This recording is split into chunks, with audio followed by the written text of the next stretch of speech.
I would like to welcome ladies and gentlemen back to our Thailand Reinsurance Conference 2025, and we're going to continue with our second session of today's program. So for those who are still around at the foyer, so please proceed inside the ballroom as we're starting right now. All right, so our second session, ladies and gentlemen, we brings you with a topic of disaster scenarios in Thailand, lessons from the past, preparedness for the future. And we honor by the ASEAN Institute of Technologies, or AIT. He's the representative from this organization that will present us and deliver us these details. So let's welcome Professor Dr. Ben Nung Ka. So please welcome.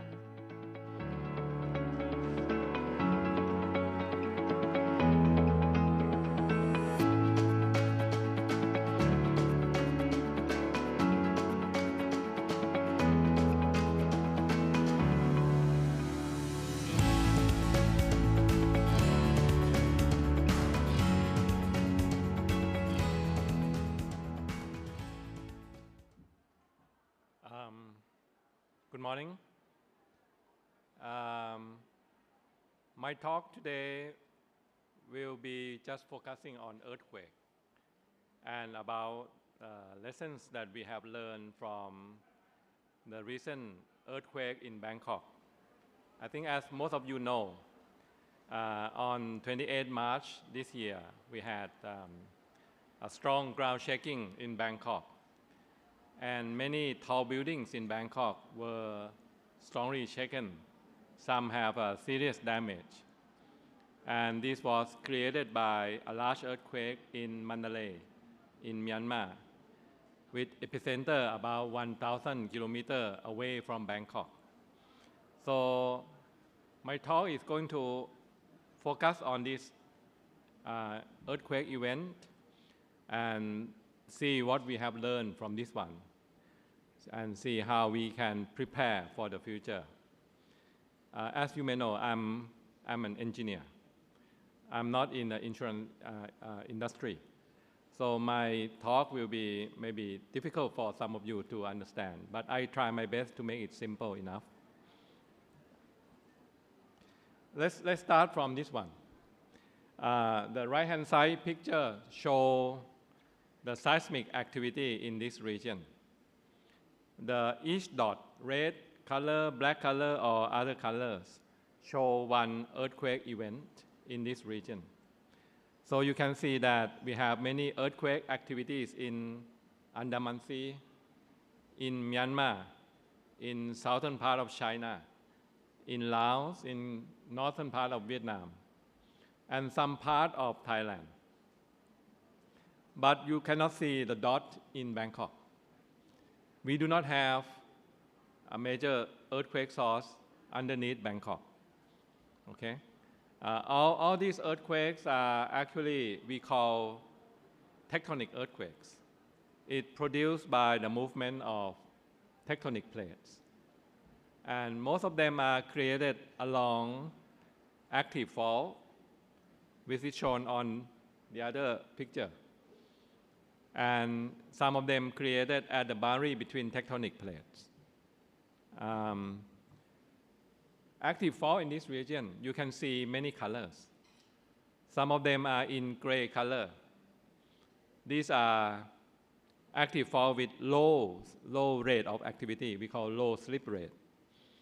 You may have to wait several hundred years or several thousand years to see one earthquake produced by each of these gray color fault. But they are capable of making large earthquake, magnitude 7. And the green color have higher slip rate, so they produce more earthquake in the same time period. The red color is extremely high slip rate. And within our lifespan, you may see many large earthquakes produced by the red color fault. And among all these active fault in this region, there's one outstanding fault we call the Sakai Fault. It is located in the center of Myanmar. is running from the north of Mandalay, passing through the capital city, Naypyidaw, and going down to the sea, passing through many cities in Myanmar. And on 28 March, some portion of this active fault actually slipped or moved. In technical term, we call seismic rupture. So it's a sudden movement along the tectonic fault, but not the whole fault move. Only a certain portion that we have a rupture is from Mandalay down to Naypyidaw, several hundred kilometers long. And as you know, whenever we have this kind of rupture, it will release seismic energy. It will produce a strong ground shaking. In most cases, a strong ground shaking will be concentrated near to the fault, near to the rupture zone. So the red colors show the area that have a strong ground shaking. Okay, so in the news report from Myanmar, you can see many buildings damaged, people killed by the building damage, mostly in a town or city located along the red zone.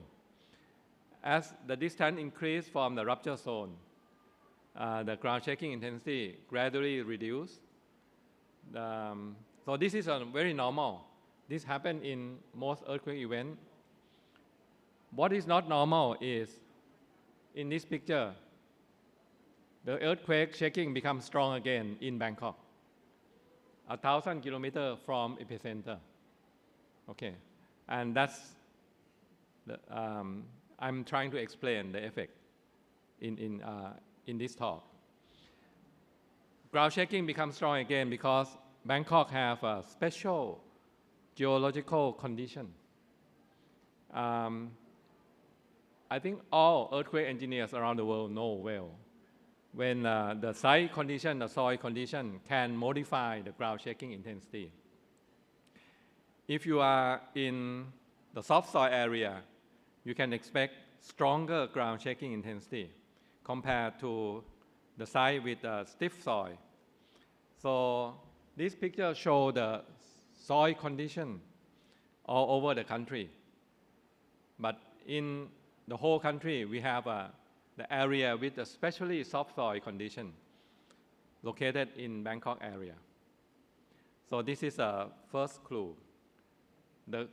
We have a special soil condition that tend to amplify the ground shaking intensity. Now, this is a closer, a more zoom up picture to the Bangkok area. My research partner and I have been spending many years trying to understand the Bangkok Basin. We carry out some technical survey and we identify some dynamic property of the soil basin. The picture here shows the depth from the surface to the bedrock.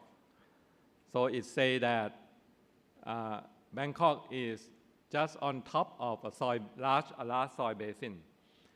From the left to the right is more than 100 kilometers. From north to the south of this basin is also more than 100 kilometers. About 14 provinces are on top of this basin. And the depth to the bedrock is about 800 meters. Now, based on the information we have, we actually make a model to understand how this soil basin can amplify seismic wave or earthquake ground motion. We found that the basin itself can amplify seismic wave of low frequency, many different low frequency. Sometimes we call this seismic wave of low frequency, we call long period wave. Long period means it's one cycle of seismic wave take a long time period. So low frequency means long period. So because of this property, the soil on the top of the basin the basin itself can amplify seismic wave that travel from the distant earthquake, it amplified many times, and it produced long period movement on the surface of the ground of the soil. And then when this happens, it actually give more impact to structure with a long natural period. Structure with long natural periods are tall buildings that we have a lot in Bangkok. So let me show you some example. ดินไหว I think you can find video clip like this in social media, a lot like this. So many condominium with rooftop swimming pool, we found that water in the swimming pool sludge and spill over, ทำไมนั่ง falling down to the ground. นู่น And many tall buildings, they move, and the bridge connecting between them destroyed.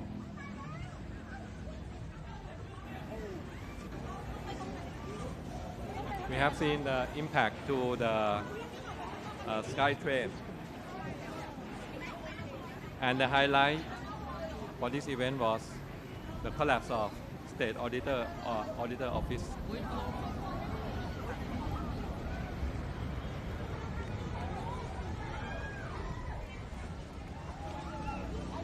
Okay. Now, I make this video just to try to explain what happened in Bangkok. Each building, actually, they have their own property we call natural period. The tall one, like the one on the left, is a 50-story tall. It has a long natural period. It takes about 5 seconds to complete one oscillation cycle. The one in the center is about 25-story tall. The natural period is about 2.4 seconds. The one on the right is about 10-story tall. It has a shorter natural period, about 1.1 seconds. Now I'm going to create an earthquake. But this time, earthquake has a period of movement around 5 seconds. It produces stronger effect to the tallest building in this picture because the period of ground movement match with the natural period of the building. It produced resonant effect to that building. But when we change the movement period of the ground to match with the center one, now this time the resonance occur at the building in the center. Okay? And then if we actually adjust the movement period to match with the small one, then we have a stronger effect to the small building. What happened in Bangkok is more like the case 1 and case 2, not like the case 3. Okay? We have the basin that amplify only long period seismic wave, produce long period ground motion, and it's actually give more impact to taller structure, not a small one. So when we combine our understanding about tectonic source that can produce large earthquake and basin amplification effect, we arrive at the conclusion that Bangkok and surrounding province are at risk of disaster from distant large earthquake. Now everyone knows this, but actually I made this slide long before we have the disaster. And our team also predict that there are 3 important earthquake scenarios that can produce a large impact to tall buildings in Bangkok. These are the earthquake of magnitude 7 to 7.5 in Kanchanaburi province. This has never happened. Magnitude 8 along the Skyfall. This is close to the event we had early this year. And the magnitude 8.5 to 9 at Arakan subduction zone in the western part of Myanmar. So this happened 260 years ago before we had at that time we did not have any tall buildings. So in fact, we have been preparing for this effect of this 10 large earthquake in Bangkok.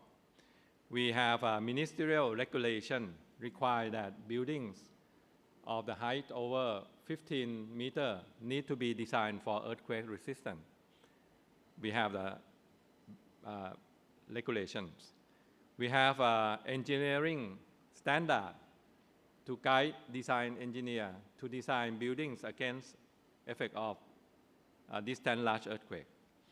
This is a national standard for seismic resistant design issued by Department of Public Work and Town Planning. And in the latest version, we divide the Bangkok Basin into 10 different zones.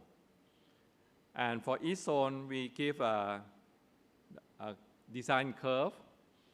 Actually, the vertical axis shows spectral acceleration, which, for those who are not familiar, this is actually an index to show how strong the earthquake can produce the effect to the building.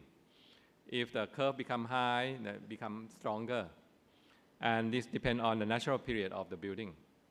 So we have this kind of guidelines for engineers to estimate the impact from this 10 large earthquake. And engineers need to follow this guideline to prepare their buildings for such an earthquake. So in 28 March, when the earthquake happened, fortunately we have seismic station, 5 seismic stations in Bangkok, and we record the ground movement. The record show clearly that the ground shaking is a long duration, long period ground motion, and it's shake more than 2 minutes. It's a very long duration ground shaking, long period type of motion. So the first thing we did was to calculate the effect of earthquake to many different buildings and compare with the curve we use in our design standard. The curve we use in our design standard is shown by the yellow color and the violet color curve. The yellow one we call design basis earthquake. For this level of yellow color curve, we allow the structure to have some damage, but the damage must be within an acceptable limit. For the violet color curve, we expect the structure to remain standing without collapsing. The ground motion that we record, we compute, and is quite well below that level, except for very long natural periods. Okay, so when we look at this result, it indicates that if engineers follow the standard properly, our building should be able to stand against this type of earthquake quite well. So this is the slide made by Thailand Association of Structural Engineers. I borrowed this slide from them. They sent out many volunteer engineers to check the damage to many tall buildings. And they found that several hundred buildings suffer damage to their non-structural components.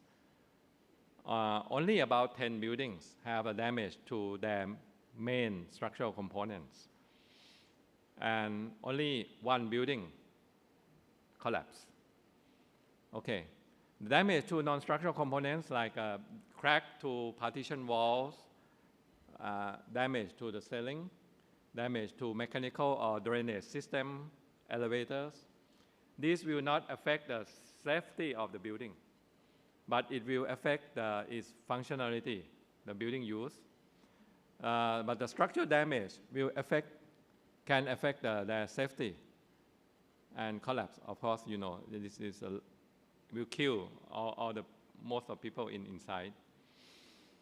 This is an example of slight to moderate damage to non-structural masonry walls. This happened to several hundred tall buildings in Bangkok and surrounding province. I think those who know well are insurance company because the insurance claim go to them. So I do not have the detailed data. But we are trying to collect the data as many as possible. This is a more serious damage, we call severe damage to non-structural wall that you can see through the crack. This happened to some building. And here is a more serious damage we call damage to structural components. This is a reinforced concrete wall, so you can see the steel bar inside the concrete wall. So when this happens, it may affect the safety of the building. So when we saw this type of damage, we have to stop the use of the building, and we have to repair it first, bring it back to the normal stage.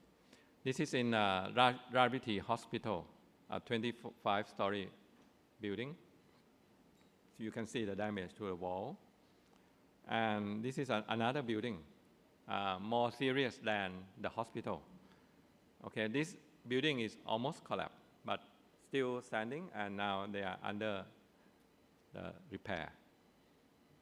Now to get the overview on the damage, we are trying to use the ground motion that we have to calculate some parameter we call roof drift ratio.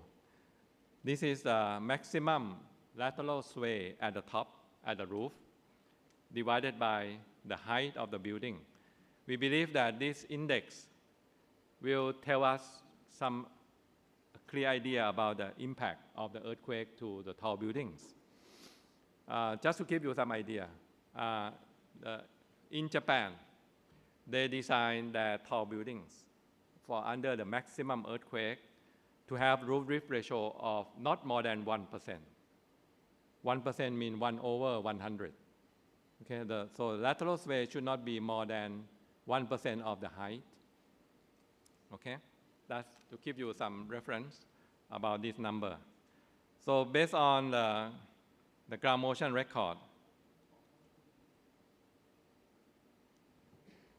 this is a roof drift ratio that we obtained in this event.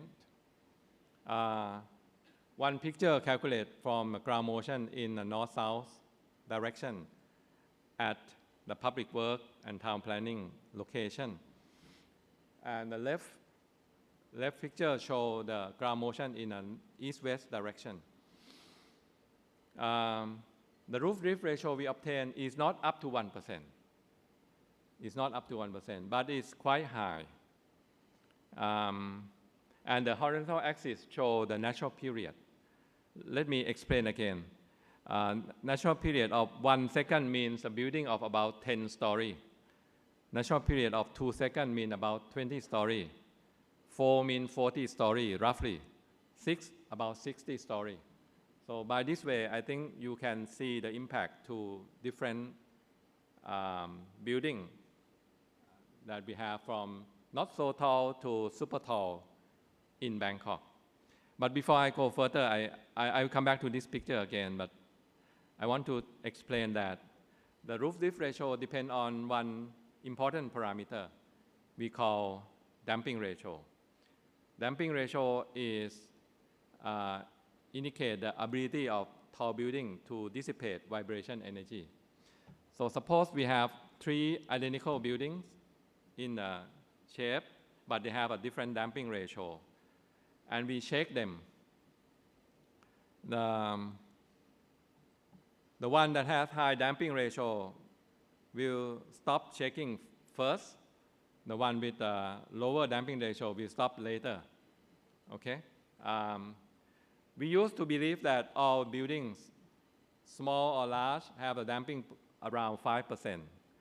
But when we look at the guidelines of the seismic design around the world, they recommend us that the tall building actually have a lower than 5%.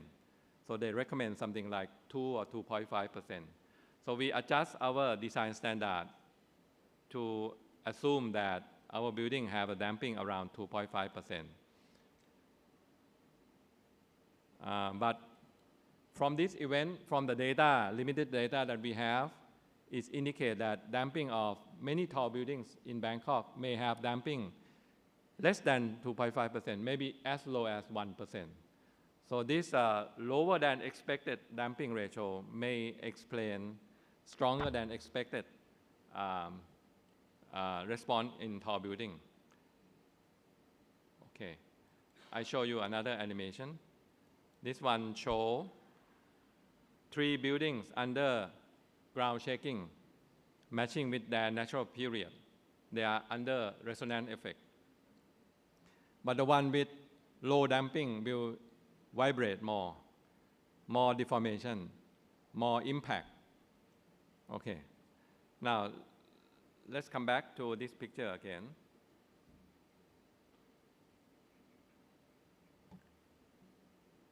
The blue color curve represent the response of a building with around 1%.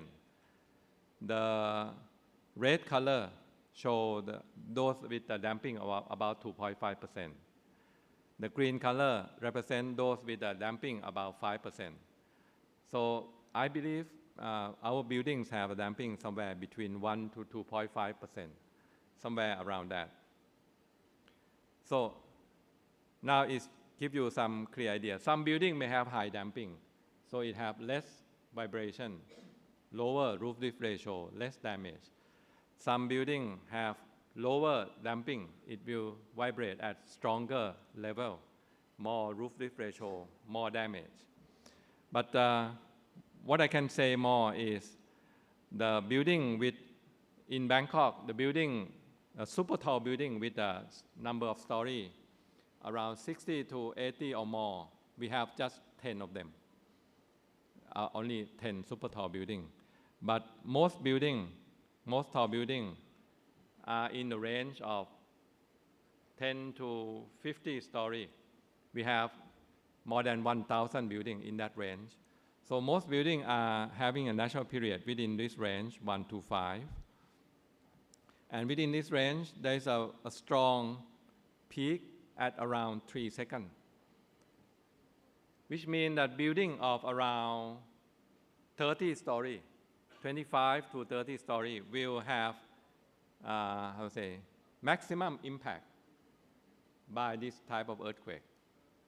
Okay, when we look at the data, we found that Rajvithi Hospital is about 25-story building. The building that reported to have damage in the structural component, like state immunication office, also about 25 story. The building that collapsed, SAO building, also about 30 story. So they lie within matching with this peak. So this explains why that we have more damage, more critical impact for this type of the building. Okay, I put some more color to show. The red zone means the level that you can expect some damage to the wall, severe to moderate small to moderate damage. The orange color means that you can expect the damage to the wall to be quite severe. Okay, so this gives you some overview about impact to the tall buildings in Bangkok. Now, what about the future? Okay, this has happened on the 28th March. The whole fall, only a certain portion of the fall rupture. So we are actually worried about the central section of the fall. So we do not know when it will rupture again. To answer this question, we may have to look at the rupture history of this fall. So this is a sky fall. I changed from north-south into horizontal. This line shows the rupture for the recent one from Mandalay to Naypyidaw, about this long. And the other lines show the rupture in the past. You can see this is a time scale. Okay, from this plot, you can see that the rupture in Mandalay, the last time it happened is around 100 years ago, 110 years ago. The rupture in Naypyidaw, the last time it happened is around 180 years ago. So it's not, it takes some time for the fault to accumulate enough energy before it can rupture. But how about the southern section? The last time it happened was about 95 years ago. So I cannot tell when it will happen again, okay? But 95 years is quite sufficiently long time period that is accumulate a certain level of strain energy. So it may release into earthquake of magnitude 7, 7.3 or 7.4. It may happen, it may release into a larger earthquake, 7.7, like the past one. If this happen again of the same magnitude, it will give more impact to Bangkok because the southern section is closer to Bangkok than the central section. So the question is, will it produce the same impact again? I think the answer is probably not. We will not have the same picture again. But it may have a different peak because a different mix of energy will be released from the source. But we may have more or less the same level of roof drift ratio, or maybe even more. So from this, since I do not have time, we are thinking of several ways to prepare for the future. One way to do that is to improve the design of the tall building in the future. The main focus should be on structural wall, reinforced concrete wall, because this component is rather brittle. So we need to make the wall more ductile. If we can make the wall more ductile, I think it can handle the deformation more than 1% roof drift ratio. It may go up to 2% roof drift ratio. So if we make the wall ductile, we may not have to worry about building collapse in Bangkok. Okay, I'm skip the details. It is possible to make the wall ductile by the current design technology.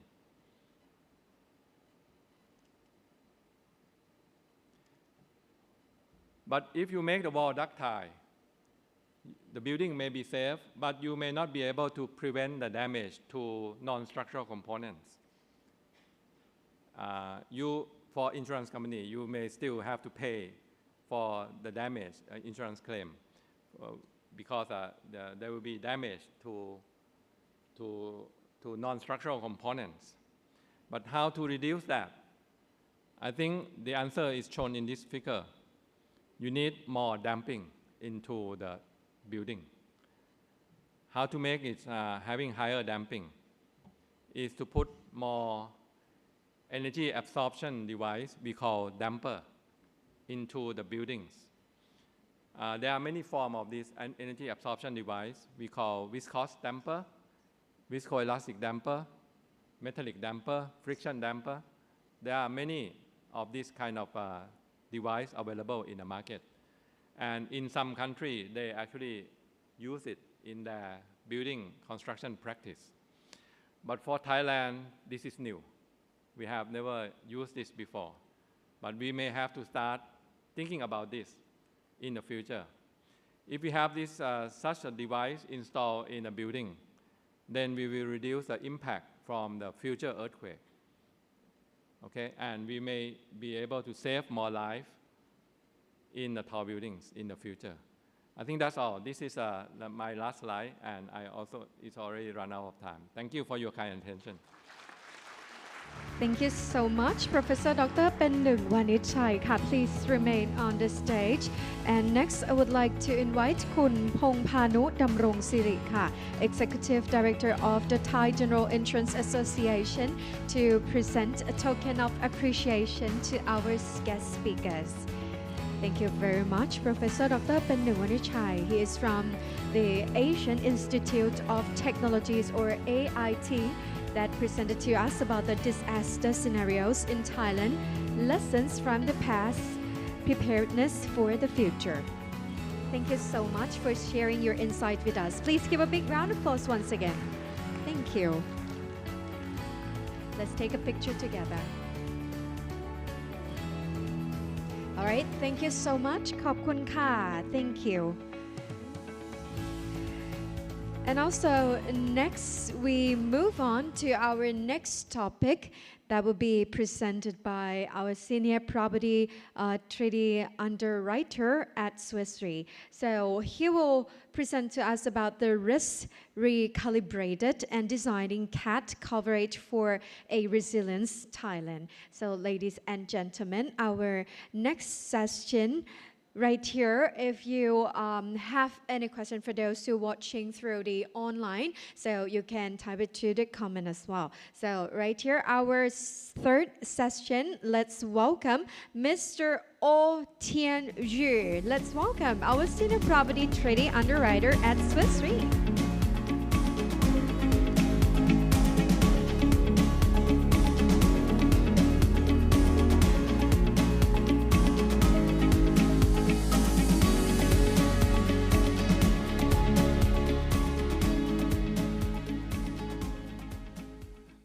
Hello. Good morning, everyone. I think it's coming close to noon time. I'll just really quickly run through this because I know that we are actually quite behind time in terms of schedule. So I guess in the next few moments, I would really like to share, I would say, the Swiss Re, some of the data that Swiss Re see in terms of the Thailand earthquake, as well as combining that with some of the insights that we do see in other regions. So a combination of everything, what we want to do here is really to hopefully give the Thai market some insights to what you all can do to better prepare yourself for subsequent NatCat events. Okay, I think I can quickly run through this slide because I think the detail of it has been very, very well covered by the professor in terms of what really happened on 28 March for the market itself. So definitely where we are at right now is, I think, from underwriting perspective, is that the number one rule of thumb that we used to do to basically measure the vulnerability of a location is basically the distance to a fault line. Clearly the Bangkok event that we do see is the exception to the rules. Being 1,000 kilometers, I think we do not expect to see the quantum of claims as well as the amount of claims that is coming through, right? But that said, many of these claims, as what the professor said, is really the non-structural damage that we're talking about here. We do see quite a bit of, in fact, a vast majority of claims are from cracks, as well as from damaged tiles on the floor. And really, these are not, I say, claims that they are not high on its own, but accumulatively across, I would say, a wide spectrum of the industry, as well as the sheer volume that you see, it actually has quite a sizable volume for the industry as a whole. So I would just really share with you some of the claims figures that we do see based on everything that we see across the industry, right? So again, I would like to caveat that, in the collection process or the collating process of all this data, there's actually quite a lot of challenges that we do get. So I guess, if we were to look at what you have, some of them, it might be different because you have a different portfolio. That's normal. You could also, some of this data might not even really make sense to you. And to be fair, I would say herein lies the problem that we do face, right, as an industry, data issues. We do not usually get the right data that we want to perform the right analysis. But I guess broadly, everything that we see here is in line with what we do see, right? So, we see a large number of claims from the Bangkok metropolitan area, and majority of claims that we do see here are arising, at least from a claim count perspective, is from the residential segment. So that takes up about maybe about 90% of the claim count that we do see. But interestingly, what I want to say here is actually from a claim quantum that we do see, most of the claims are actually driven from the commercial sector. So the commercial sector here that we talk about here are really from the offices, from the hotel industries that we are getting quite a bit of claims from. So for this segment, we do see a considerable amount of business interruption claims as well. So yes, so there might be a lot of residential claims, but these are really small, partially because of the underlying sub-limits of the policy inherent in the fire policies in the market. So collectively combined, yeah, we do see the top left-hand pie chart that we do see, and I hope that this is in line with what you all have observed so far. I'll also take a quick analysis to really build some context to some of the subsequent discussion. So on the left here, you will see that we have this chart that basically shows the claims by amount. So as you can see, more than 80% of the claims that we do see are really quite small, below 100,000 baht, right? And then on the right, you can see it being normalized by the sum insured of the underlying assets. So, a total of 86% of these claims are really very, very small claims, just below 1% of the total insured value that we do have here. And then, yeah, we do get a bit of claims, not too much, that's way above that. And then, so just bear these numbers in mind as we go through the rest of the discussions and presentation. You might come in, I'll maybe draw some reference to it subsequently. So what are the key issues that we face as an industry, right? So I would really like to just juxtapose this, into two different subgroup this into main sets, right? First and foremost is the operational challenge that we do face. So there are a lot of complexity in the claims that we do get, especially for the condominium, and this is really arising from the, I would say, complex relationship of this condominium. So you have the tenants, you have the landlords, and you also have the property owners, as in the entire management owners, right? And all of them have actually differing interpretation, differing interests here, and then they are really not basically aligned when it comes to how the claims should be approached as well as settled. And likewise, there's also a severe shortage of claims personnel in the industry. So I think we talk about the lack of claim engineers, lack of risk engineer, lack of claim surveyors, and then we get a lot of volunteers, and then these volunteers, to be fair, every few months, this volunteer changes. So there's a lot of continuity in having these volunteers to actually help with the risk surveys as well. And then a third part is also the increase in labor costs and cost of repair arising from the sheer surge in demand, right? So we have a big volume of claims coming in. We do get quite systemic shock in terms of the increased demand for construction material as well as labor costs. So this has really further exacerbated the entire claim process.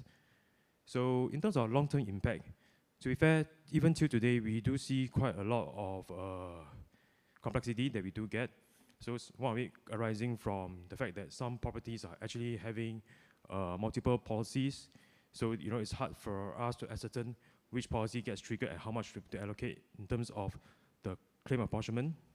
There are also still potential latent damage, as well as I say aftershocks that we do see that specifically further delay the claim process, right? So it makes it hard for us to really apportion the claims between the various aftershocks, because we do see that Bangkok still experience aftershock as recent as end of August, and we do get certain claims that's being reported from that small little event as well. But that said, what I want to say here is actually from a global perspective, this is not really unique, right? I think many of the recent events, we do see that the eventual settlement of claims actually settle well above the initial estimate. And we really attribute this to, I say, human error in general. Okay, two main aspects of human error. One aspect is really we do not understand the exposure that we have for various reasons, right? We are not capturing our exposure well enough, be it from the lack of the delay in the reporting of this exposure from the distribution channels. We also do not really capture this information adequately for, let's say, multi-location policies as well. And then the other bit is also the fact that we are inadequately factoring this post-event inflationary pressure, right, coming from the increase in construction costs, increase in labor costs. So, I would say as an industry, we really should do better because, as you can see, there are many historical events that we can actually leverage on to really help us understand the potential impact of all this. So, where are we right now? So, I'll say, in summary, I think everything that I said so far is really to help to set the scene in terms of what we were to expect. In an actual event, I would say the actual relationship is actually quite complex, right? So it's a complex interaction between human and physical environment, as well as the many different financial aspects of the entire event in play. So, it's easy to just say, a building collapse, this amount. But actually, in reality, these are not so straightforward. So herein lies, I think, some simple solution that we want to propose. And hopefully, the whole idea today is really not to give solution, but to get you all to think in a certain direction. And hopefully, as an industry, we are able to come to a consensus in the time to come. And hopefully, that itself will help improve the overall industry's resilience towards a NatCat event. So, the rest of the discussion, I'll focus more on coverage design. So when I talk about coverage design, what I want to talk about is really just, the type of deductible, the type of limit. In terms of the deductible, there's really only just two main options, right? It's just about whether or not you want to have a deductible as a percentage of the loss itself, or deductible as a percentage of the sum insured. And then in terms of the limit, we talk about whether or not you want to impose a sub-limit, or you just really want to provide the full coverage. But in selecting all these type of trade-off, I think I just put in just two pictures here to get you all to think, what do we want to do here as an industry, right? I think from this event itself, we do get, I would say, quite a lot of the industry resource being consumed to assess claims, or like the non-structural claims that we talk about, right? So the small cracks. And then we are really not devoting the right amount of resource to really assess the more severe claims that can happen. In fact, what we do see is there's some knock-on effect, right? Because of the event itself, and so much resource has been consumed into assessing the losses from this earthquake, we do get certain bigger claims, non-earthquake related, just as fire outside of Bangkok, that gets a bit neglected in terms of the resource we are able to dedicate to survey these losses as well. So, as an industry, I think what we want to understand here is the various trade-offs that we do get, right? So, if there's limited claims resource that we want to have, that are available to us, as well as we want to really strike a balance between paying claim to the hardest hit, as well as ensuring that the masses do get a bit of cover as well. So what do we do? So I just want to present some of the things that we do see in this region. So I'll start with one case study, which is the East Asia residential earthquake experience. So I look at some of the type of earthquake pools out there, and I do find a very common denomination in the East Asia community. And then talking about East Asia, I'm talking about China, Japan, and Taiwan. So I think one common denomination that we do see here is they have a semi-parametric earthquake residential pool.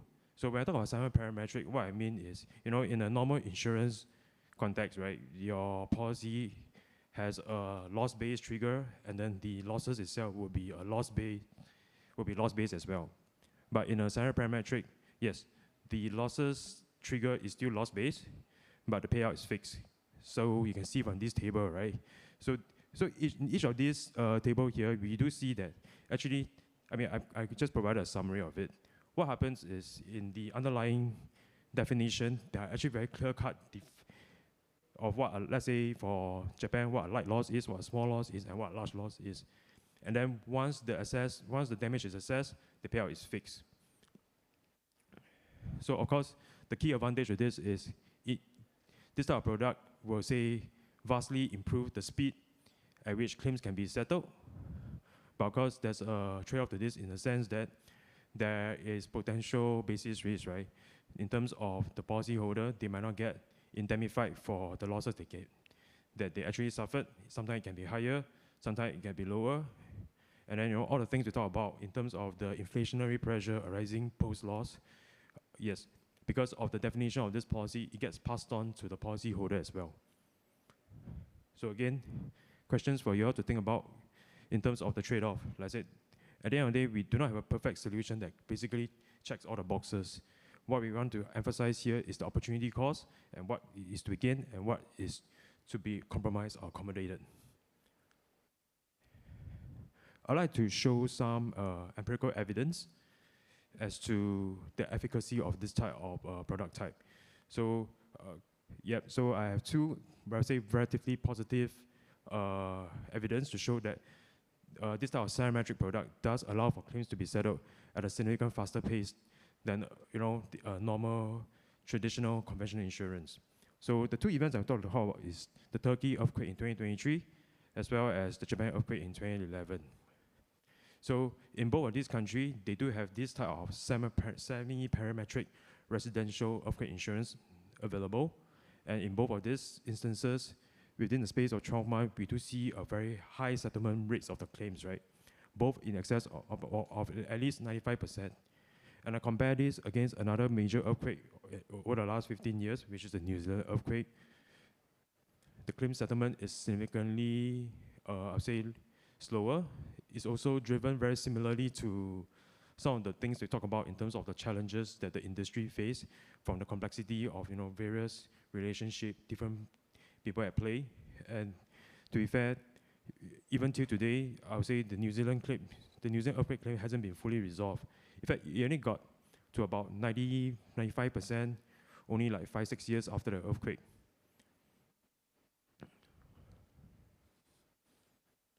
So the other case study that I want to talk about is really the Southeast Asia experience, right? So I think this part of the world, we do get a lot more tariff. In fact, even in Thailand, there's a tariff for fire, and there's, I would say, a small token coverage for earthquake as well, although it's, I would say, relatively heavily sub-limited.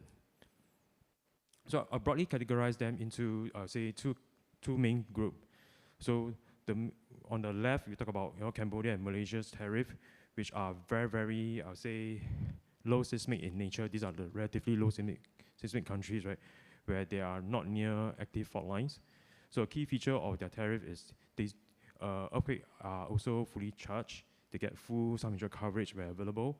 But the emphasis of the tariff here is really to ensure that even if you want earthquake extension, it's not given free. You have to pay, even though the amount is a small nominal sum, and you get really a full cover where available. And then on the right-hand side, we have Philippines and Indonesia. So they have, I would say, higher vulnerability to earthquake because of their geographical location. So of course, the rates here are significantly higher than what we do get from, let's say, Cambodia, Malaysia. But again, in this country, full sum insured, I would say, is available for the cover for the industry. But of course, a key difference here you realize is the deductible. Their deductible is slightly different from what we do see in terms of, generally the typical deductible we do get is a percentage of loss. Theirs is really expressed as a function of the sum insured value itself.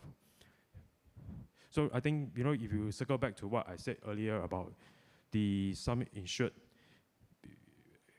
let me try to get back. Okay, I can't, but I remember at the earlier of the presentation, I talked about 86% of the claims falling below 1%.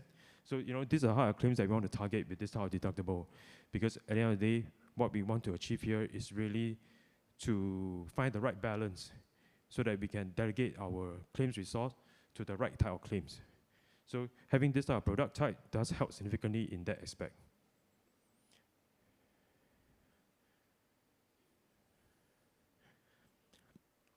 Yes, so I mean, we try to really do a bit more analysis to really showcase, potentially what could be the impact be from introducing certain type of policy type. Again, I say this is really based on Swiss Re number. It's also heavily affected by some of the data issues that I talked about previously as well. So I mean, I actually urge you all to really have some caveat, you know, when you look at this number and the relativity of these numbers, to really go through it with your own analysis so that you are able to form your own view as well. Because fundamentally, we do not see the entire spectrum of the claims in the market. And even the data that we get could be heavily censored or truncated for various reasons, like, you know, that is inherent in the underlying policy condition as well, right? So, but okay, what I want to say is, I think as an industry, we really need to tackle this problem more timely, because moving forward, you know, as the insurance penetration of Thailand market grow, you know, if we do not really try to address this issue, I think in the next event, we will just basically face a more amplified version of what we do see in the Thailand earthquake, right? So, but, and of course, bear in mind everything we said so far about the various trade-off, about opportunity cost, and what we want to achieve to really help basically create the resilience of the entire industry, right? So in this, as in, when we talk about resilience, we really want to ensure that there's stability in coverage, there's, I would say, stable pricing, as well as the availability of coverage for the masses. Okay, I think I come to the last slide very quickly. So I just want to bring across the certain point that at the end of the day, the insurance industry is not here alone to face this, right? At the end of the day, we want to have the collaboration of a few different parties. As a country, I mean, over here, when I talk about country, I really mean the regulators. It's really to help, you know, develop building codes, particularly for that's more unique to the Thai market as a whole. As a professor said, I think what we do see is we need to have something that's more specific for Thailand, such as the building of those dampener that we talk about in his slides. And then another thing is this type of thing shouldn't be done post-event. It should be enforced at a regular level so that, you know, the retrofitting can be done at a consistent pace prior to the next event itself. And of course, the question is, who is going to bear the cost of this retrofitting, right? Is it the developer or is it the government? Again, question that the industry should really try to address. And it's not just for the insurance industry itself to talk about it on its own. And another thing that, you know, the regulators can do is also to enforce market discipline or to help with the product design in some of the things we talked about earlier. And then for the insurance industry, what can we learn out of this? For the insurance industry, I think what I urge you all to do is really to start building funds for all sorts of, I would say, perils. I think, you know, I think we have been, I mean, to be fair, I say as an industry, we have been quite complacent about earthquake risk in the Thai market previously. I think we should really learn hard that just because after post-event, right, that it's not just about the Thai market, it's about earthquake itself. There are also perils that we need to look out for. Things like those secondary perils like strike, malicious damage could potentially happen. And as an industry, I would strongly urge everyone to be less reactive, but to be more proactive, and to start building up these funds prior to the event itself. And of course, collect the right data. I think as an industry, we are not there yet in terms of the data that we want to be able to get to perform detailed and accurate analysis. So definitely, I would say we require a lot more cooperation on the ground so that we are able to get the right data, so that we are able, in order to achieve the right analysis. And of course, this type of data will definitely help the academics, right? I'm pretty sure the professor can ascertain, right? They are also in the same phase as us, trying to collect data to understand the impact of the earthquake to the losses itself. And then only with that, we are able to understand the peril better and to build the right model to more accurately reflect the condition that's more specific to Thailand itself. So over at the reinsurance industry, we have a role to play here, right? So what can we do? Definitely what we want to have is to ensure the availability of cat capacity in the market. And of course, we want to do it in a sustainable way as much as possible. So, and of course, even from this incident, we do learn as well, right? And of course, another thing that we want to do here for the industry is really to be here as partner as well. You know, something like me standing here to share our experience from a global perspective. We hope you are able to take something out of this as well, so that you are able to learn from, not just from the experience of Thailand, but also from the experience of other countries around the world and how they handle the event itself. And of course, if you talk to us more detail, we are able to share more in depth. I'm just really limited by time here. But of course, moving forward, what we want to have is a more close collaboration between the various parties. And of course, with some time and effort, I would say Rome wasn't built in a day, right? So resilience as well, we have to build with accumulated effort across all parties so that we are able to get, I would say, more prepared for the next CAT event in Thailand. Yeah, thank you. Thank you so much, sir, and please remain on the stage as to receive a token of appreciation. So I would like to invite Kun Pongpanu Damrong Siri once again on the stage, Executive Director of the Thai General Insurance Association, to present a token of appreciation to our guest speaker. Please. So now we already get deep dive about a risk recalibrated decided CAT coverage for Resilience Thailand. Thank you so much for enlightening us. Thank you. And thank you คุณพานุพงษ์ดำรงสิริอีกครั้งหนึ่งนะคะขอขอบพระคุณค่ะ And all right, next we move to our next session. We still have 2 sessions remain before we're going to have a lunch break, ladies and gentlemen. And after that, we're going to have a networking together. So our next session is the 4th session that title about the modernizing Thailand agriculture building climate resilience and the future of agricultural insurance. And we honor by the expert on the agricultural natural Resources Economic Office of Agricultural Economics, Ministry of Agriculture and Cooperatives Thailand. So let's welcome our next speakers, Dr. Sukalaya Kasem. Please give a big round of applause to welcome.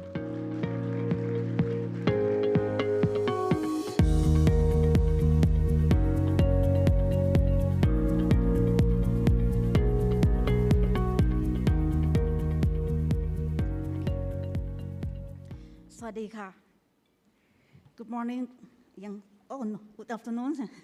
Good afternoon, ladies and gentlemen. The executive of the TGIA, executive of TBAR, honorable speaker, executive of on agency, ladies and gentlemen. As the master of ceremony has already introduced me, I'm representative from the Office of Agricultural Economics, or OAE, under the Ministry of Agriculture and Cooperatives. So let's change a figure from earthquake to agricultural sector. First of all, I would like to thank you to the TGIA and TBAR to invite OAE to share information on agricultural sector. I'm deeply honored to be here because I work related to agricultural insurance. I'm great pleasure to be here to participate with this conference, not because of only one lady speaker in this conference, and seem to be still have gender equality. Due to limit of time, it's time to have lunch, so I try my best to stop my presentation as soon as possible. Today, I have to present 4 chapters. The first is overview of agricultural sector. The chapter 2 is climate resilience policy. The chapter 3 is agriculture insurance, and the last chapter is modernizing agriculture and insurance. Let's see the first chapter. From the figure, you can see from the data, Thailand has a total population approximately 66 million people, with about 30 million or 45% in agricultural sector, and approximately 55% outside agricultural sector. Although the GDP, gross domestic, account only average 8 to 9%, but the sector is the main occupation of the majority of the population of the country. This is why agricultural sector is very important. Regarding the land use, you can see the figure. The total area of the country is approximately 321 million rice, or 51.3 million hectares. Agriculture are around 148 million rice, or around 46%. And non-agricultural area, 22%, and forestry, 32%. Within the agricultural area, the majority is paddy field, around 43%, followed by fruit and perennial tree, around 40%. This is the main reason why Thailand implement government rice insurance scheme first. Next slide is the figure of rice area. You can see the figure. This is the map of rice cultivation area from Sentinel to satellite imaginary by OAE. Thailand rice cultivation are mainly in the two regions. The first is the northeast region, which is the primary region for growing jasmine rice or Homali rice. It's a high quality rice that has brought great recognition to Thailand. Most of farmers grow rice once a year as rainfed rice. And another area is rice cultivation in the central region, where it's the Chao Phraya River Basin. The farmer grow both major and second rice season, at least 2 times a year. The next slide, I would like to share you about major natural disaster. From the figure, you can see the major natural disaster is flood and drought. From figure, we can see the flood and drought generally alternate in each year, and not severe as in 2011. In 2011, as the governor has already presented, is a great flood. Currently, Thailand faces the same problem as other countries, like climate change increase the intensity and frequency of extreme weather events. However, generally, Thailand does not experience severe disaster, like we have no hurricane, the tsunami, heavy tsunami, no snowfall. The main weather pattern is northeast monsoon and southwest monsoon.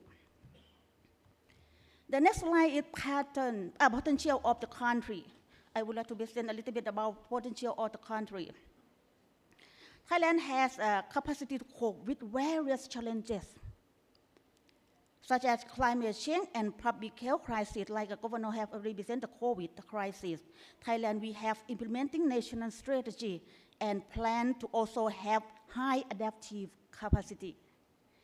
According to the data from IPCC, you can see in the figure, and German was. A few years ago, around 2021, Thailand was ranked 9 in the world for being a risk of natural disaster from global warming, based on the climate risk index from 2000 to 2019. And the present, according to the latest climate risk index 2025 report, Thailand rank has dropped to 30, based on the 30-year risk assessment from 1993 to 2022, due to several countries experienced more severe disaster during the same period. Overall, Thailand, we have high adaptive capacity to climate change. For the next chapter, I would like to present in brief about climate resilience policy. The first is Climate Change Action Plan for the Agricultural Sector, 2023 to 2027. This is the Ministry of Agriculture Action Plan. OAE have also the focal point of the climate change. When we talk about OAE, climate change in agriculture sector, OAE is a focal point for this issue. And I also have worked in this issue also. For the vision of the action plan, the agricultural sector has the capacity and immunity to climate change based on information technology and enabling environment. The action plan has comprised 5 missions. The first is enhancing the adaptive capability of farmers and related business throughout the supply chain. This mission includes agricultural insurance, with the development goal strategy that 25 farmers access agricultural insurance. This is we plan in the action plan. The other four missions are Mission 2, participating in reducing greenhouse gas emission. Mission 3 is developing database knowledge and support for raising awareness of climate change impact. Mission 4 is developing manpower capacity, and the last mission is enhance and driving action on climate change. This is action plan on climate change in agricultural sector. Next, for the governance structure of CCAP, or Climate Change Action Plan in agricultural sector, we have one steering committee and two subcommittee. One steering committee is the subcommittee, the MLC board committee chaired by the Ministry of Agriculture and Cooperative has appointed the subcommittee on the mobilization to climate change policy in agriculture. And we have two sub-working groups.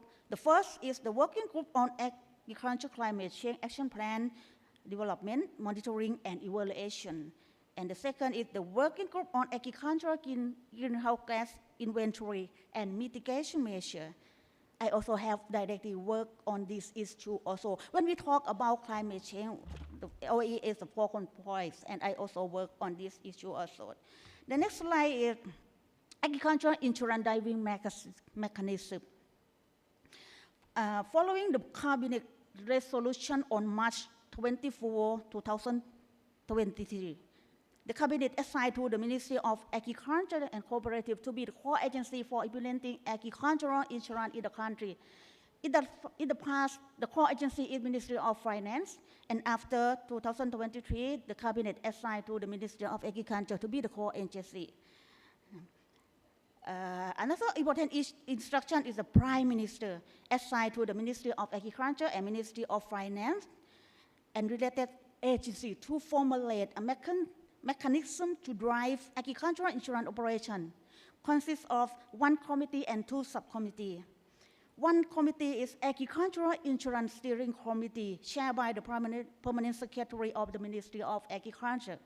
And two working groups. First is the working group on crop insurance system design. This working group have duty to present agricultural insurance scheme in terms of government scheme. Another working group is the working group on improving process to increase efficiency and assisting farmers affected by natural disaster through scientific and technology method. This working group tries to study about the mechanism to analyze, to inspect the damage, like Department of Agricultural Extension, TGIA, and TICOM also, and GISDA. Now we are on the process to study on this mechanism. And TGIA also participate in the board working group.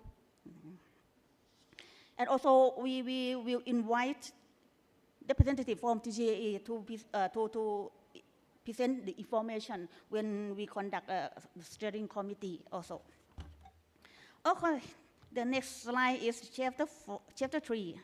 Oh, sorry, I forgot to put slide. This is, okay. Chapter 3, agricultural insurance. I would like to say a little bit on agricultural insurance. I think everybody might be well known on this issue. For agricultural insurance program in Thailand, there are two government schemes. The first is Rice Insurance Scheme, implemented since 2011. After the big flood in the country, the government formulated the Rice Insurance Scheme in the first year and changed to the model to micro insurance in 2019. Another one is feed corn insurance. Feed corn insurance scheme implemented between 2019 to 2023. These 2 years, we don't have a feed corn insurance. For private sector, there have been several agricultural insurance like durian, longan, banana, beef cattle, and dairy cattle, and seem to be small farmer participated.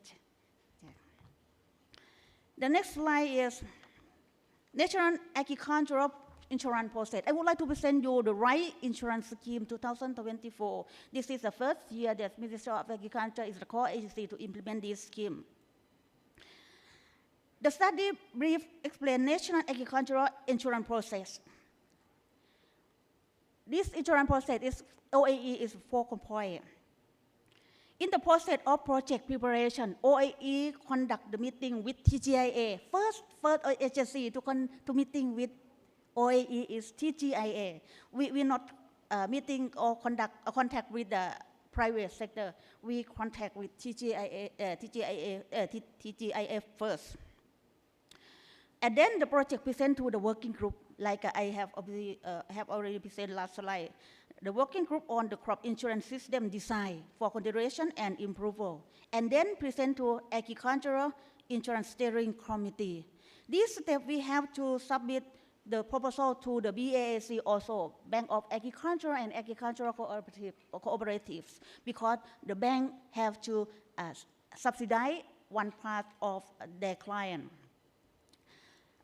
In terms of the farmer who are the credit customer or client of BAAC, government will subsidize premium around 60%, and BAAC subsidize for their client around 40%. And then submit the proposal to the National Right Policy and Management, and then the last step is submit to the Cabinet. After Cabinet approves it, let to implementation step. The project implementation, the core agency to implement right insurance scheme is the BAAC. BAAC is the core agency to sell insurance policy to the farmers. This is the process of National Agricultural Insurance Scheme. The next slide is the last chapter, Modernizing Thailand Agriculture and Insurance. Modernizing Thailand and agricultural insurance for this issue, I think we have take into consideration 2 parts. The first is driving of economy and agricultural sector through innovation, such as modern agriculture, digital technology, and appropriate technology that align with Thailand context. Digital technology should be aligned with agricultural context and Thailand context. These issues are also consistent with the Thailand 4.0 policy. Modern agriculture at the present cannot focus only on maximizing production volume or income anymore. But the second is we have to consider from now on to the future, agricultural sector must consider the issue related to the adaptation to climate change and production that contribute to reduce greenhouse gas emission to help mitigation global warming, as Mr. Chuchat presented in the morning.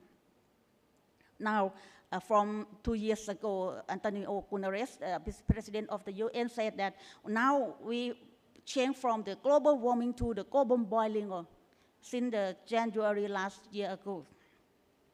This involves transformation production method toward climate smart agriculture with agricultural goal aimed at sustainable practice.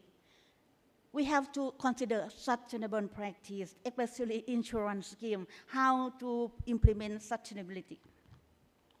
The next slide is modernize,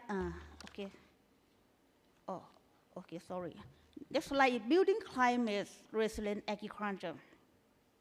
For the building climate resilient in agriculture, I think preparedness for example, accurate weather forecasting system and farmer adaptation is the most very important. Farmer adaptation is the most very important. However, in the situation of natural disaster, there should be a shift from reactive post-disaster to compensation to proactive risk management. A key mechanism for transformation that is agricultural insurance. Okay, next slide for the future of agricultural insurance. The agricultural insurance might be included shifting from damage verification criteria based on the disaster zone declaration by the provincial governor Now when we claim the agricultural insurance, we use the declaration disaster zone by the governor. We should be changed to the new mechanism, to the new measure, like index-based insurance. Another thing is using digital technology, including remote sensing and satellite technology. In particularly, we have to encourage farmers to participate and join agricultural insurance. How to encourage them to willing to pay premiums? This is a very important issue. I believe agricultural insurance in Thailand requires cooperation between government, private sector, and stakeholders, especially farmers. And then must be incentive measure. We need incentive measure for the both farmer and private sector to join agricultural insurance, to participate with agricultural insurance.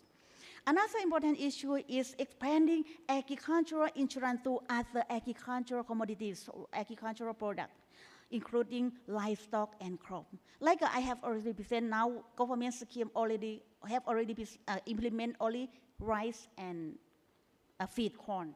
How we expand this model to other commodities in Thailand?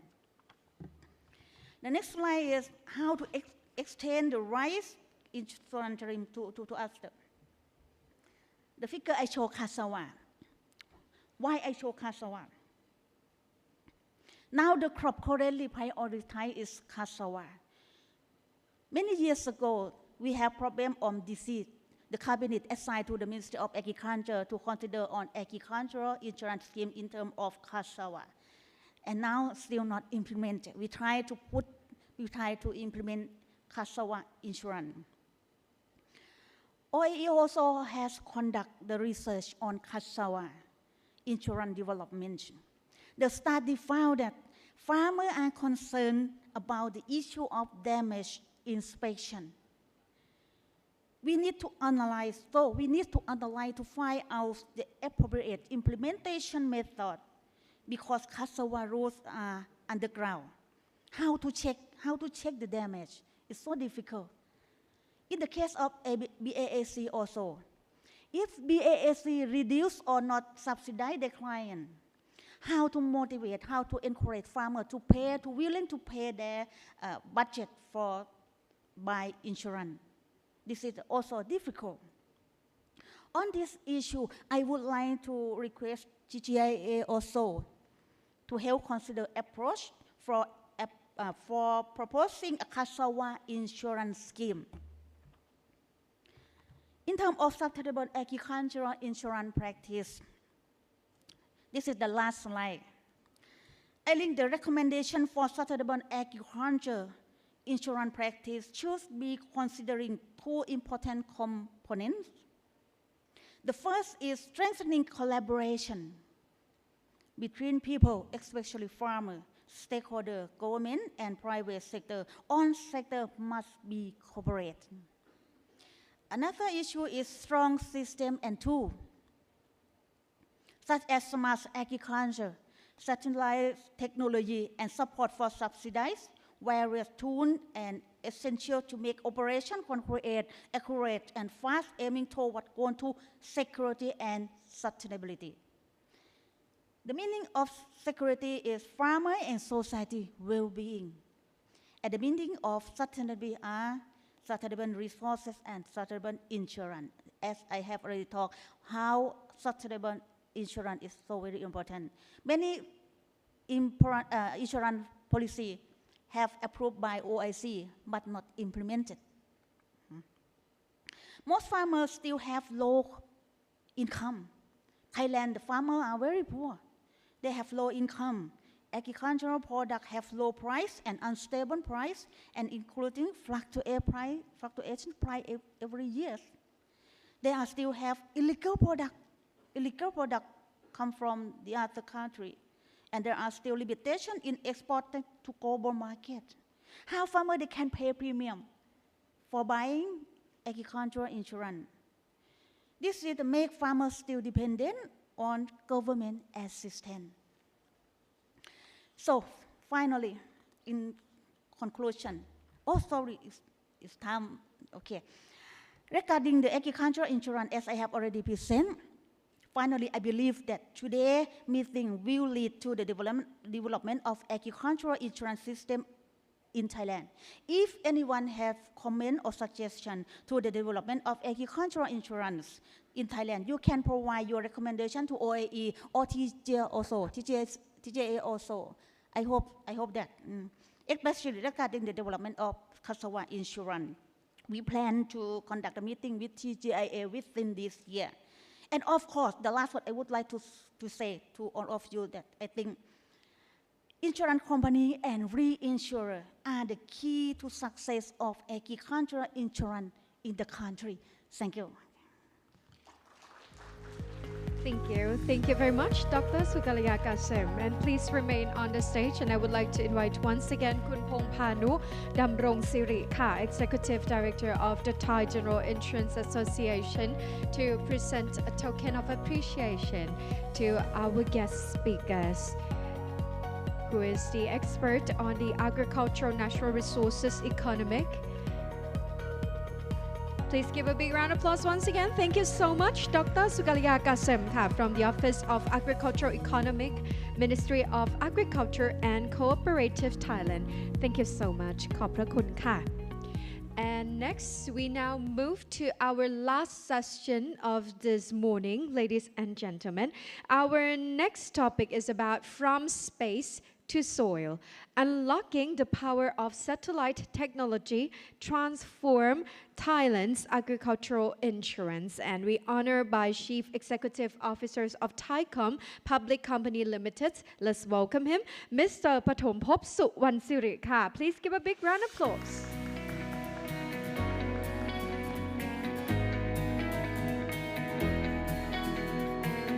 Thank you very much, everyone. So I'm tasked with the last topic of the day. So I'll make it short and sweet, and hopefully you get benefit from my presentation. So my presentation today is from space to soil, how we use space technology for many usage, and including insurance as well.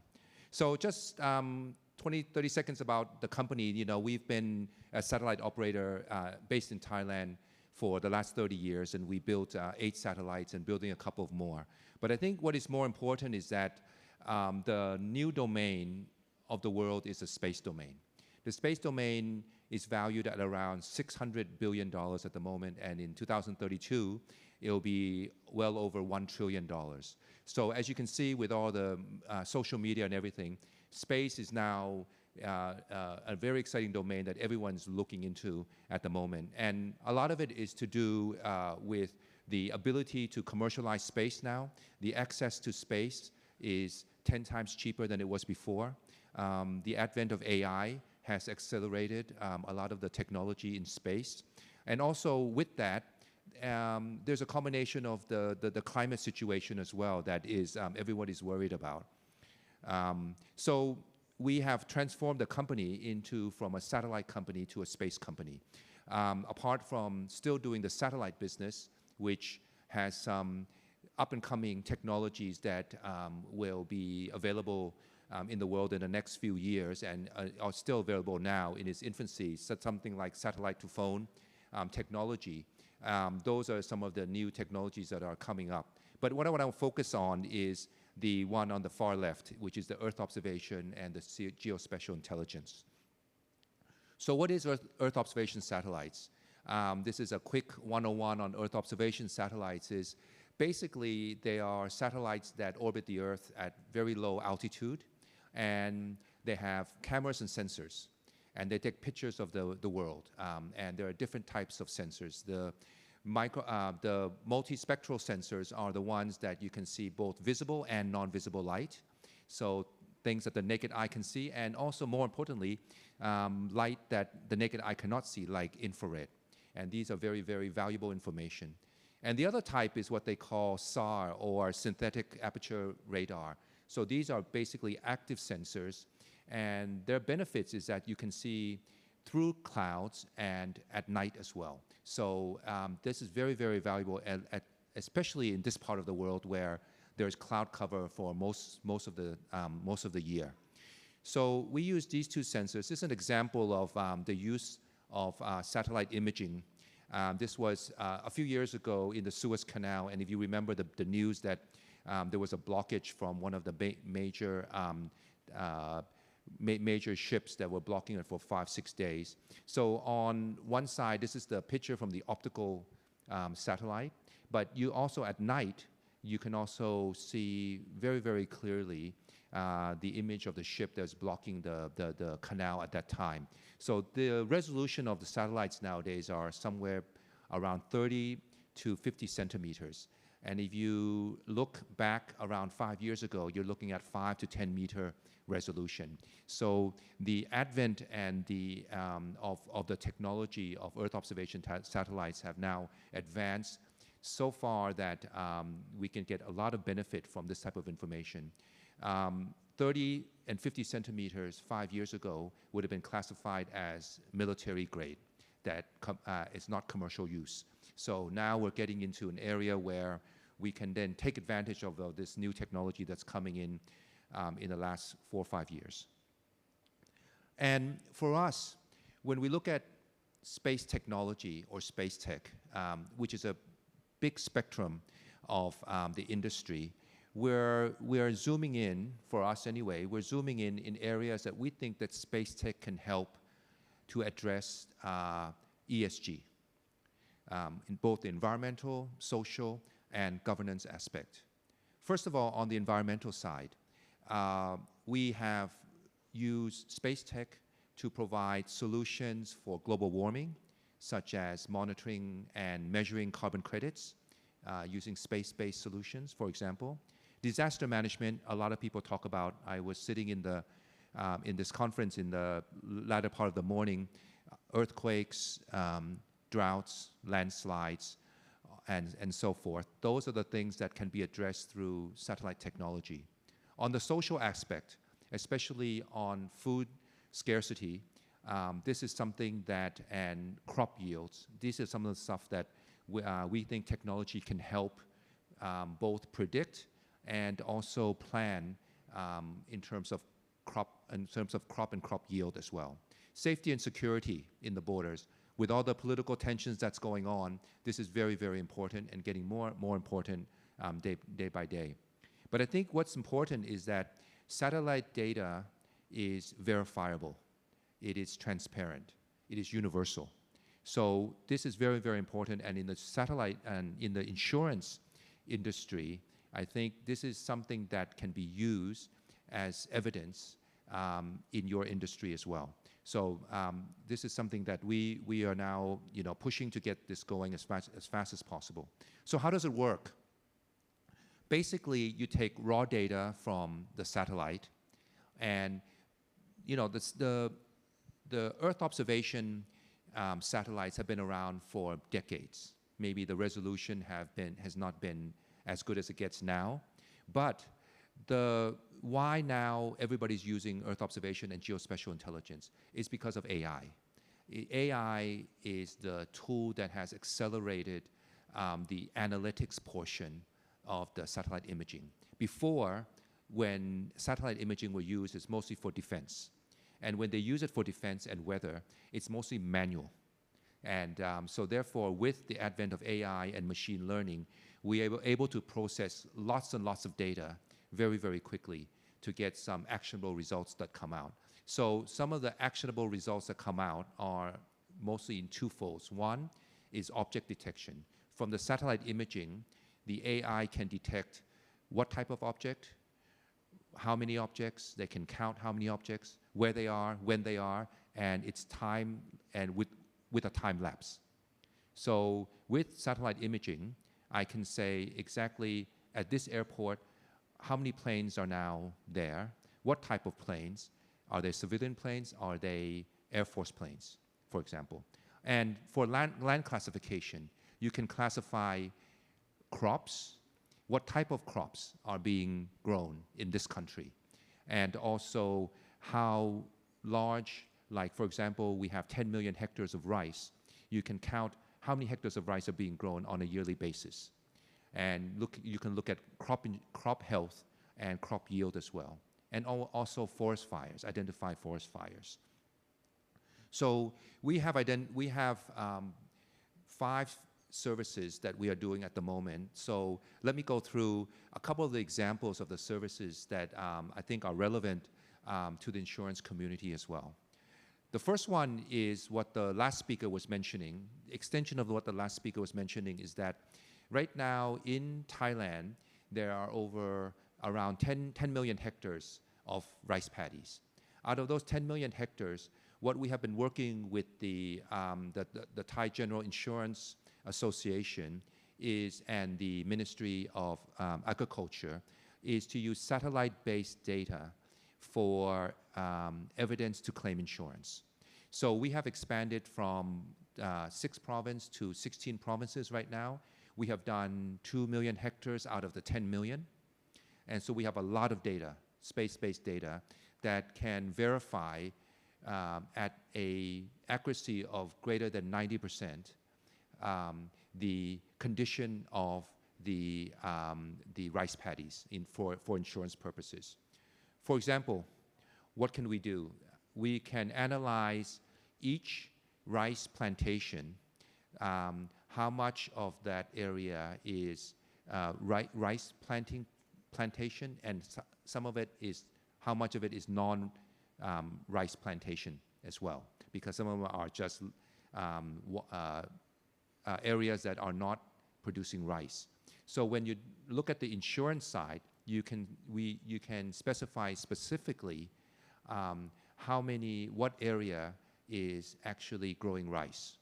And also on the second part is we can verify in each of the plots whether they have been affected by the disasters such as flood and drought. So as the previous speaker mentioned, the original way of identifying whether it's drought or flood is with the provincial governor announcement in those areas. But this is a lot more accurate methodology where you can do it from a plot-to-plot basis. The second case that we have done is with the Office of the Cane and Sugar Board. With this one here, in Thailand, Thailand grows around close to 2 million hectares of sugarcane. And with 2 million hectares of sugarcane, one of the issues with the sugarcane is the burning of the fields. And this causes pollution, especially during this time of the year in Thailand. So what we have been doing is we were working with the Office of the Sugarcane Board, and we can monitor on every plot which plots are using still the burning method and which plots have been incentivized not to burn. And then we can also not only predict the pollution caused by the burning of the crops, but we can also have additional information such as the classification of the areas that are growing sugar canes and also doing yield prediction as well. So these are some of the areas that we have been working on. And on the third case is with the durian plantation. You know, durian is what they call the king of fruits in Thailand, as you know, and Thailand is the #1 exporter of durian in the world. The value is close to around $3 billion to $4 billion US dollars of durian.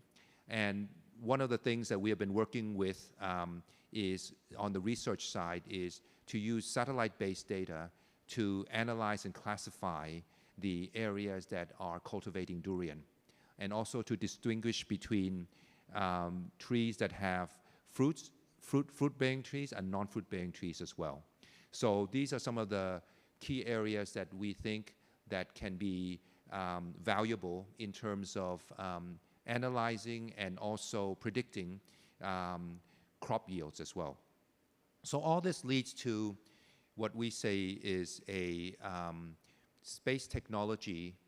It doesn't start with just space, but it starts with space, but it doesn't end with space. So we see that space technology has a lot of benefits for the non-space industry. one of the things that we aim for is that this technology has to consume less time, has to be lower cost than the manual way of doing things, and also less labor incentive and less human errors. And we are working especially on the rice paddy side towards a parametric insurance scheme. So this is our ultimate goal, is to how we can address the insurance of the rice paddies to be on a parametric insurance method in the future in Thailand. And obviously, all this uses less carbon footprint as well. So on the last slide, this is a quote that I like from Chad Anderson. He looks at space capital, and he says that the same way that every company today is thinking of being a technology company, every company tomorrow will be a space company. Thank you very much. Thank you so much, and please remain on the stage as I'm going to invite Kun Pongpanu Damrong Siri ka once again to present a token of appreciation to our special guests, our guest speakers right here on the stage. Thank you so much. All right, so now we already listened and heard about the Clarify about from space to soil, unlocking the power of satellite technologies transform Thailand agricultural entrance. Thank you so much. Thank you คุณปฐมภพสุวรรณสิรินะคะ Thank you so much. All right, now we have reached the end of today's activities in Crystal B right here, ladies and gentlemen, and the afternoon session is dedicated to the business networking. Please take the opportunities to explore the exhibition booth right in front of this ballroom.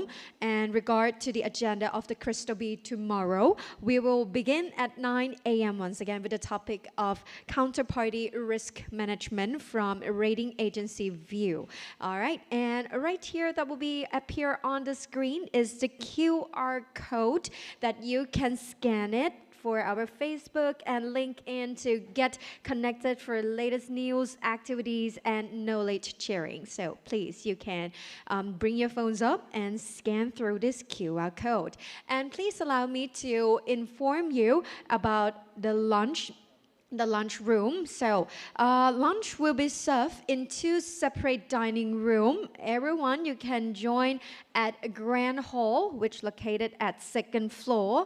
And for those who grab a lunch coupon, so please join us and enjoy your lunch at Raintree Cafe at the lobby hotel building. All right, so that will be separate into room.